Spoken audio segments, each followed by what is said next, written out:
કેમ છો મિત્રો? આજે આપણે રક્ષાબંધન સ્પેશિયલ મીઠાઈ બનાવી જઈ રહ્યા છીએ. મેં 200 ગ્રામ કોપરાનું છીણ લીધું છે, મિલ્ક પાવડર 100 ગ્રામ લીધો છે. હવે કન્ડિશનર મિલ્ક રાખ્યું છે અને એ રીતે ધીમે ધીમે આપણે કન્ડિશનર મિલ્ક નાખતા જઈશું અને એ રીતે લોટ બાંધતા રહીશું.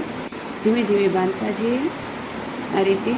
જોકે તમારે કન્ડિશનર મિલ્ક ન નાખવું હોય તો દૂધ અને સાકર કે ખાંડ પણ નાખી શકો છો, તો પણ સરસ લોટ બંધાઈ જશે.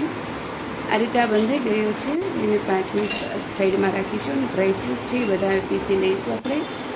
તો મેં બંને જાતની કિસમિસ લીધી છે, કાળી અને પીળી બંને, કાજુ,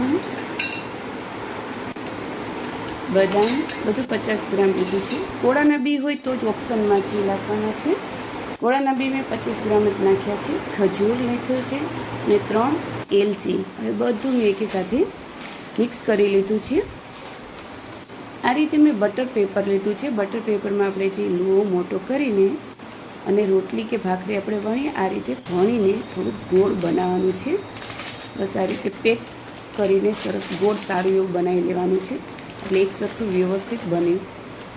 હવે એની અંદર જે મેં પેલો મિક્સ ફ્રૂટનો જે માવો બનાવ્યો છે આ રીતે અંદર સ્પ્રેડ કરીને રોલ બનાવી લઈશું અને ફૂલ ટાઈટ બટર પેપર આ રીતે વીંટીને ફ્રીજમાં આપણે અડધી કલાક માટે મૂકી દઈશું. ફ્રીઝરમાં નથી મૂકવાનું, ફ્રીજમાં મૂકવાનું છે. એ અડધી કલાક થઈ ગઈ છે.